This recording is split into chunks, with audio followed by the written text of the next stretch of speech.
So here's what I missed with AEW. I'm finally doing some recaps of AEW after a while. It's been 3 weeks. This is my first recap. Consider this a little part one of a recap slash review of Dynamite. So AEW happened. The reason why I'm reviewing this before, or I'm not doing a 3-for-1 review type of deal, is because one, it's not enough for the title of the video, and two, I might as well just cover the two shows by its own together because they're both 4 hours. So this was AEW Dynamite, what was it? Double or Nothing, and this show was basically a teaser or whatever. It was building up to the future 4-hour shows that AEW has decided to do because of the playoffs and all that kind of shit. So, yeah, let's talk about AEW, shall we? The last show. What the fuck is this? Anyways, Hangman Page shows up. He opens the show, celebrating his win. He says that for the past 2 weeks, not 3 years, he's been fighting to get back to this place, and how 7 years, whatever. I'm just trying to talk out my ass. He says that he's gonna fight after for a very long time. He's gonna get back to who he was and fight back win back the title for AEW, and how he's the main character. Blah blah blah. Which, why is he called the main character? I don't know. He thanks Will Ospreay for giving him the fight of his life, what he's capable of, and showing him that Ospreay will someday be whatever. He gives back the Owen Hart belt and says he will focus on the men's world title. And for 7 months, Moxley have held this company hostage. Heyman wants to bring Ada back to the three-letter months, brotherhood and passion. And Swerve came out, confronted Hangman about the Young Bucks. Like, they wonder why, if they screwed him. Says, dumbass, I looked in your eyes at night. He says, I even tried helping you. And Ospreay comes out. And Ospreay says, like, I love Swerve, but you're wrong about Hangman.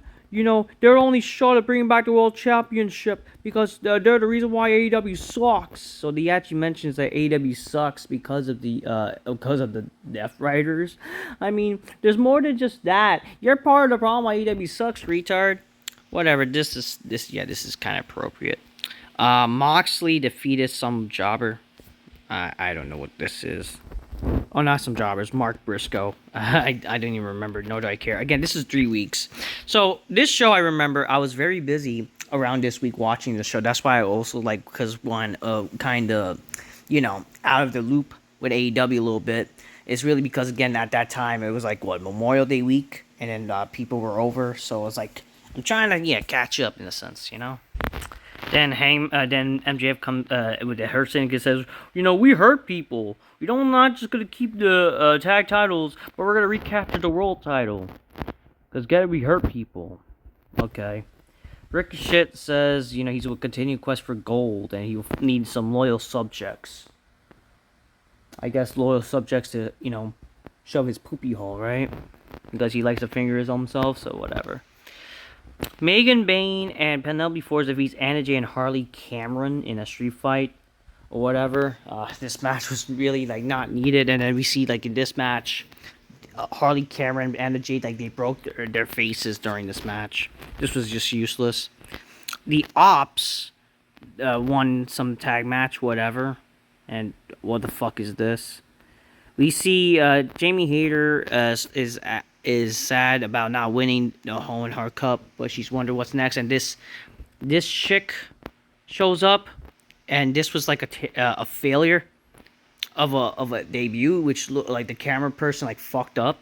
And this person is known as the Stardom's former toxic spider, Thekla, which, what the fuck is this, Mark Briscoe versus Josh Alexander happened, whatever, or it was supposed to happen. Okay, wait a minute. So Adam Cole versus Kyle Fletcher ends in disqualification, and then Adam Cole apparently almost got hurt. I remember this that he almost legit got hurt in the match, and then the Don Callis family attacks Adam Cole, and then we get this match. Brody King defeats Josh Alexander, whatever.